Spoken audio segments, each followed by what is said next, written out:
everyone. Welcome to the latest episode of the Emergente series. My name is Carly Norman, and together with Julius Mangos de Oliveira, we are part of the Australia LATAM Emerging Leaders Dialogue.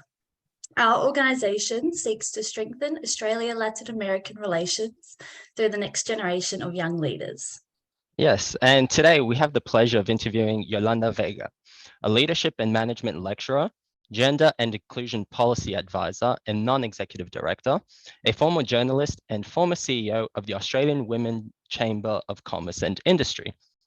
Among the many achievements in her career, Yolanda notably represented Australia at the first Women's Economic Summit, chaired by Hillary Clinton in 2011 at APEC, presented a paper on female entrepreneurs at the Women's Economic Summit in Russia to 21 APEC economies in 2012, and represented Australia as a young leader at the 2009 International Women's Forum World Conference. Thank you, Yolanda, for your time and for being a part of this interview. We're so excited and grateful to hear from you. Yolanda, your work in academia has no doubt influenced the ways you approach policy issues, such as those that affect women. Is it difficult to translate academic expertise to influence policy in Australia? Oh, great question. Well, I guess the answer is sometimes yes and sometimes no. And as we are very aware, in politics, policies take a very long time. So it sort of depends on when you come into that picture, you know, how far the policy's already been pushed. But look, when it comes to gender equality, we have come a very long way, but we have a very long way to go.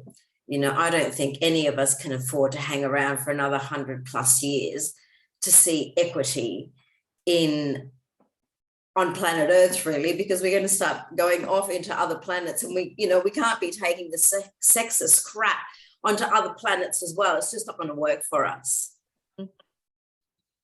Yep, indeed, and we really need to get a move on in so many issues. And relating to that, on your website, you mentioned that throughout your career, your mission has tilted towards issues of equity, and that you have a vision of an equitable world where all people have equal opportunity and equal justice. What do you think is the secret to tackling gender equality, and how can Australia work towards a more equitable future?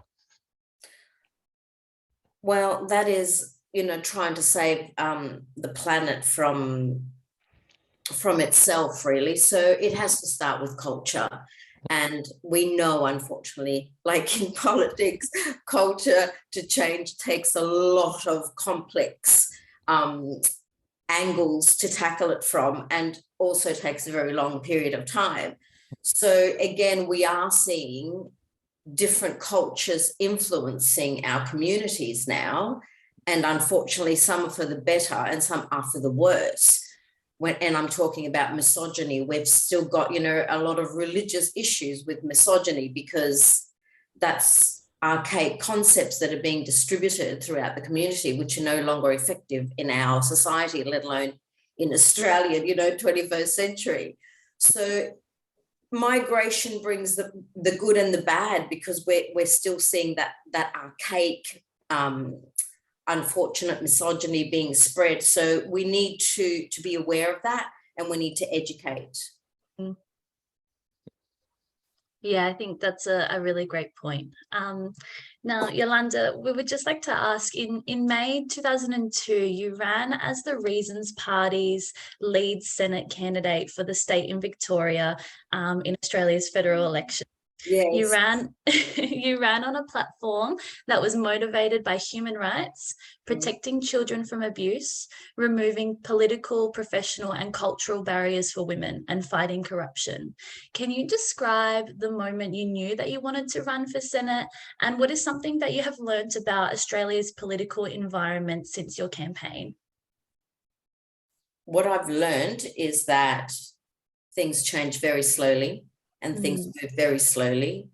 And I didn't actually know I wanted to run for the Senate per se.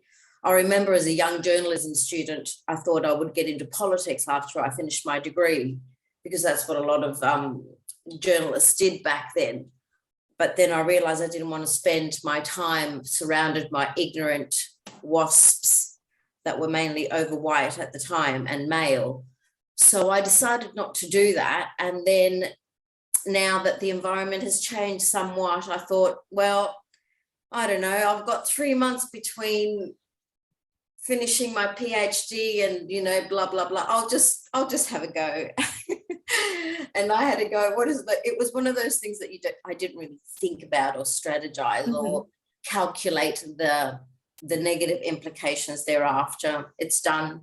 It was an experience, another chapter in the book if I ever write one. Brilliant.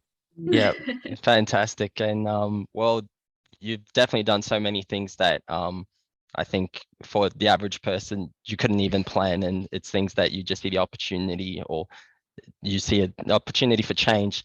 And actually this leads into our next question, which it's Well, yeah, sorry, I'll just go back on that, because it was, I mean, that election, to really answer your question and to be completely honest, I acted out of fear, right? So most humans, we know we act either out of love or fear. That's our prime. That's how we get motivated. And I was really fearful that Clive Palmer would get control of the Senate.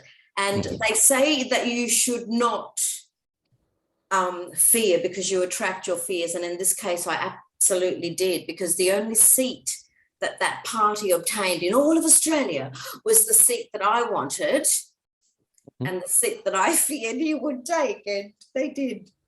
So do not fear, people. Just ride the wave. Don't fear. You'll attract your fear. Oh, no.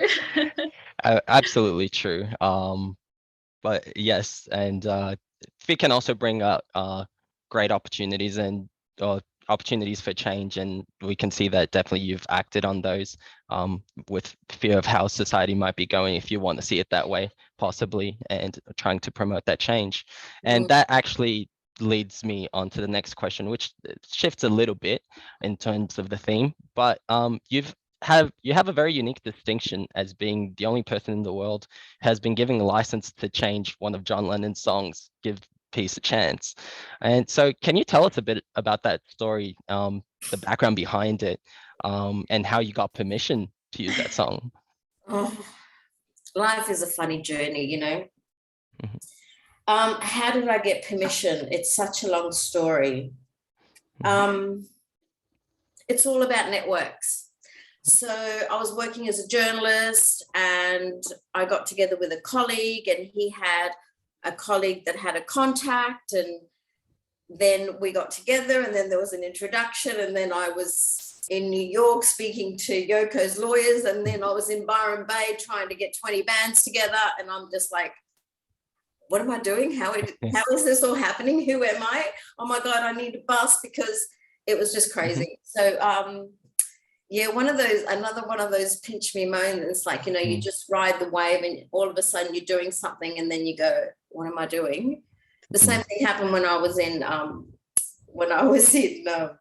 San Francisco representing Australia. I was on the plane and I'm thinking, oh my goodness, am I Spanish or Australian now? Because I'm going to America to represent Australia, but I'm actually Spanish, but I'm carrying my Spanish and the Australian passport. Okay, that's it. I'm going to be Australian now. It was one of those moments where you're in it and then you go, okay, I've got to change who I am, because otherwise I'll never be able to do this job that I'm supposed to be doing, and I'm not really sure what I'm doing. Although I'm totally sure, because I got myself here, but you know, it's it's like being on two planets at once in my life, and it happens regularly. So yeah, ride the wave. Okay. And did you get a chance to speak in person to Yoko Ono? Did you get a chance to show her the changes? Oh, she definitely approved the changes, apparently.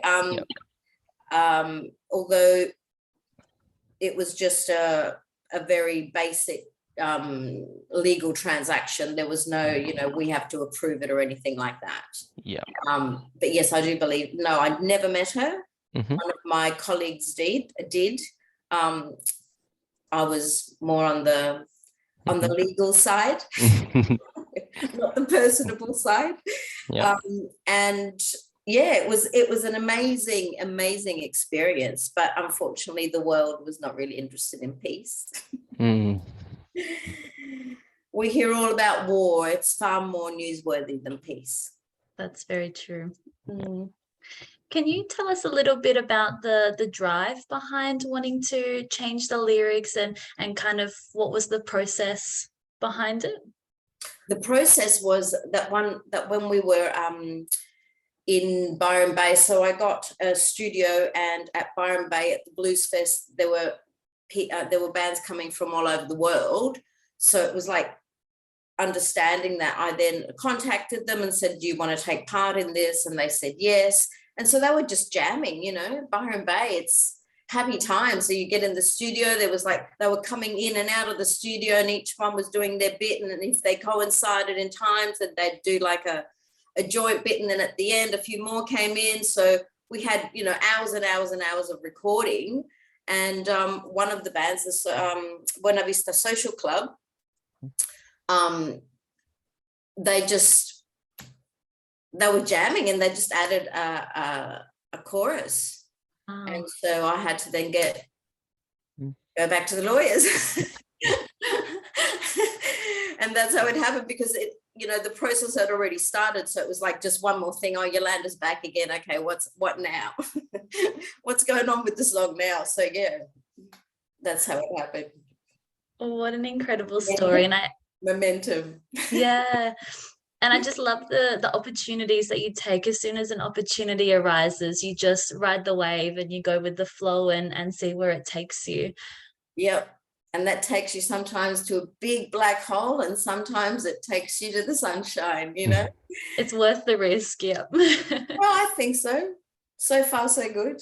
Yeah, no, that's incredible. Yolanda, your drive and dedication is to be celebrated and encouraged by all. To what extent do you believe your upbringing has influenced who you are today?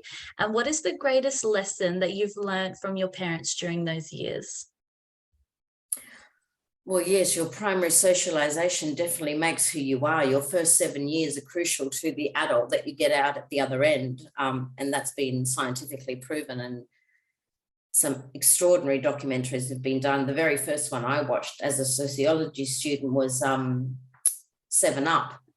They recorded people every 7 years to see how they change. And they basically, what you see at 7 is what you get at 70. So yes, I am, both my parents are Spanish, so I'm very Spanish. My hands, my attitude, the way I see things, that some of the lenses that I use to see life, my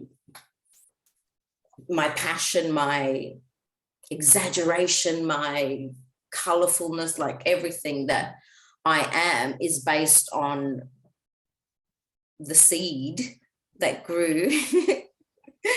And, you know, as I say to my students, you can't plant bananas and expect to grow tomatoes. It's not going to happen. You know, you can't be a drummer unless you play the drums. So I am what I am because that's what I was born to be. And yeah, I've used those abilities or that passion or that anger to get me to a place where I can have an opinion and voice that opinion and occasionally be heard.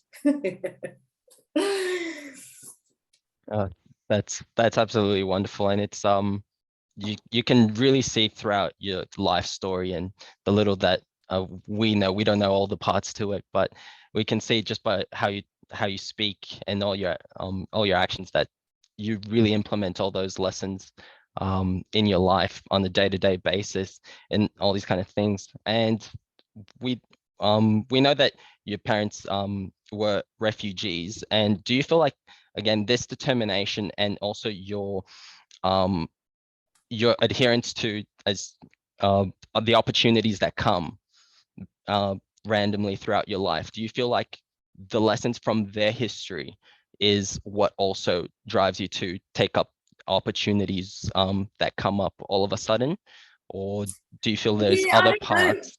I do believe in genetic memory. So I suspect that would have some influence, but I don't know that I would do it intentionally. and even that's contentious. Refugee immigration. I mean, Franco was in power. There was a war going on. Franco got in with Hitler, and it wasn't exactly a great place to be. But they came here for a better life, and I guess we all want a better life. It's just it's animal, isn't it? It's instinctive. If you've got children, you're gonna try and get them a better life. And there's so many of us in the same boat in every direction now, it seems. The Spaniards are now coming to Australia, or they were prior to COVID, and South Americans were coming back to Spain, even though the Spaniards had invaded South America. And it's just like, it just goes around in a circle. It's pretty crazy, the human species. Yep, absolutely. And you mentioned it with the anecdote of your passports, that identity of yours now today, having Spanish background and perhaps a very strong Spanish identity at home. Only you can tell us that. But today, when you throughout Australia and overseas, how does that shape in how you approach all your dealings, be it professional, be it personal? Do you feel like also those values, Spanish and Australian, combine each other very well, or sometimes do you feel that there's perhaps a clash between them, between maybe wanting to be loud and reserved? Yes, I've learned to adapt. So I'm very chameleon-like now. Having that many years of experience and experienced both, and having had to do both at various times, with various careers. So yeah, I think I reckon I could probably get an Oscar if I became an actress in my life.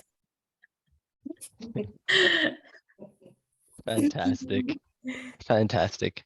Well, this moving on from this, and given all the work that you have done and you keep on doing, I'd like to ask, how optimistic are you that tangible progress towards a greater equity in your field will be achieved or will be seen in the near future?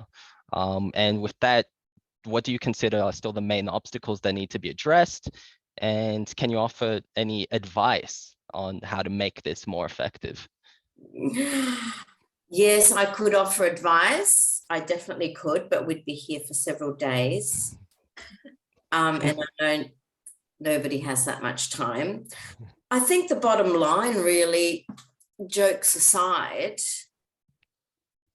it comes down, we've said it comes down to culture, it comes down to timing, it comes down to will. But I think the only way that we can really start moving forward is if we as individuals make change. Because as a culture, we talk big picture all the time, the government has to do this and this has to be done. But really, we're just, we're no different than the ants. We all have our little place and we all have to do what we need to do. If we all did what we have to do properly and with just minimum respect and common sense and with the ability to see that we're all exactly the same, we really are all the same. And with that understanding, we could just move forward and do what we need to do to save ourselves and our planet, because otherwise we're in a really bad shape. Just common courtesy, understanding that we're all the same, and get on with it. Yep, absolutely. And with that in mind, because you work and you've worked with education in the private sector and within government, and I was just curious to know, where do you see that is the most important part in terms of changing, as you said, the culture of Australia or the world in terms of these issues? Do you think that the most important part is perhaps education, or is it the private initiative? Is it government? We know that all these things are interconnected. It's not one. Exactly. You've just answered your own question. Yeah, we're all interconnected. I mean, nothing standalone can do it all. It's impossible. It needs to be interconnected. So with my PhD, it was clear that policy alone can't do anything. Well, it can do something, but it can't do everything. You also need the people. You also need the programs to follow that up. You also need the human and the fiscal resources. And, you know, those resources need to be educated. So it's all of it at the same time working together, or as the saying goes, having all your ducks lined up. Otherwise, it's not happening. We've seen what works in the past, and we've seen what doesn't. Why we keep doing what doesn't work is beyond my understanding. It's like, seriously, are we all that blind, or are we all just that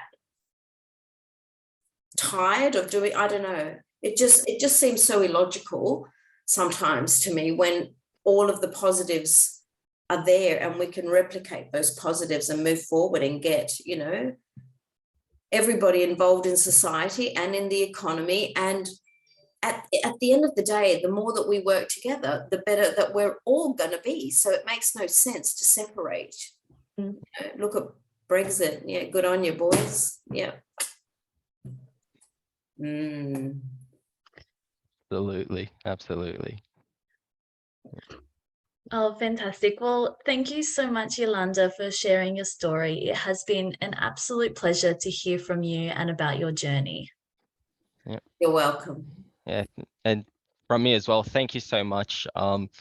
Your mission, everything you've done in your life and continue to do, I think I don't just think, but I know that it's an inspiration for everyone. It's something to definitely reflect and use and to implement in society. So thank you for that. Thank you for joining us today, sharing your thoughts, your experiences, and we definitely look forward to your continued work and creating a more equitable world full of equal opportunity and equal justice. Thank you. I hope I can continue doing that as well.